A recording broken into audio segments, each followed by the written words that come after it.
قرآن پاک میں ہے والفجر ولیال عشر، قسم ہے فجر کی۔ مفسرین میں سے بعض نے اس فجر سے مراد لیا ہے عید کے دن کی فجر کی، عید کے دن کی فجر۔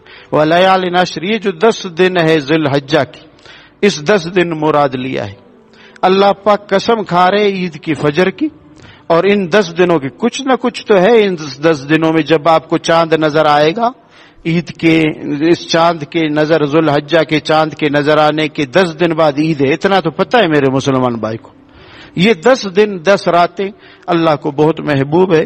اللہ نے قرآن پاک میں ان کی قسم کھائی ہے، ان کی بڑی فضیلت حدیث پاک میں ہے، روایت میں ہے کہ ذی الحجہ کے جو 10 دن ہے، یعنی چاند نظر آ جائے پھر 10 دن گزرے، 10ویں دن عید ہے نا، فرمایا اس 10 دن اور 10 راتوں کی عبادت اللہ کو بہت زیادہ محبوب ہے، تو اس میں عبادت کری۔ حضرت عبداللہ ابن عمر رضی اللہ عنہ سے یہ روایت ہے، فرماتے ہیں کہ ان 10 دن 10 راتوں میں لا الہ الا اللہ، اللہ اکبر، الحمدللہ، یہ ذکر بھی زیادہ کیا کر لو اس 10 دن 10 راتوں میں۔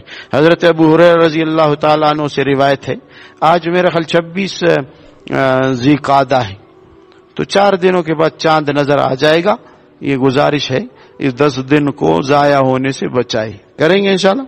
حضرت ابو ہریرہ رضی اللہ عنہ سے روایت ہے کہ عشرہ ذی الحجہ، یعنی یہ جو 10 دن ہے، یہ 10 دن کے ہر دن کے روزے کا ثواب 1 سال کے برابر روزے کے ثواب کے برابر ہے۔ آپ ایک روزہ رکھیں گے پہلے ذی الحجہ کو، آپ کو 1 سال روزہ رکھنے کا ثواب ملے گا، دوسرا رکھیں گے 1 سال روزہ رکھنے کا ثواب ملے گا، سمجھ رہے ہیں؟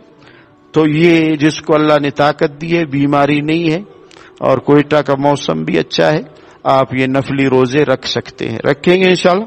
حضرت ابو قتادہ، اور اس کے رات کے بارے میں حضرت ابو ہریرہ رضی اللہ عنہ فرماتے ہیں، ہر رات عبادت جیسے شب قدر میں آپ عبادت کرتے ہیں، اس کی ہر رات ایسی اللہ کے نزدیک قیمتی ہے، اسی لیے تو اس کی قسم کھائی، والفجر ولیال عشر۔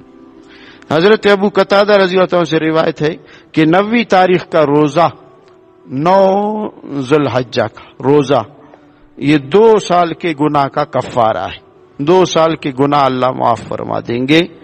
اور حاجیوں کے لیے روزہ رکھنا مکروہ ہے، وہ عرفات کے دن روزہ نہیں رکھیں گے، ہاں، کیونکہ ان کو عبادت کرنی ہے۔ یہاں ہم رکھیں، ہمارے 2 سال کے گناہ معاف ہیں، وہ اگر ادھر روزہ رکھیں گے پھر عبادت سے رہ جائیں گے، اس لیے ان کو مکروہ قرار دیا۔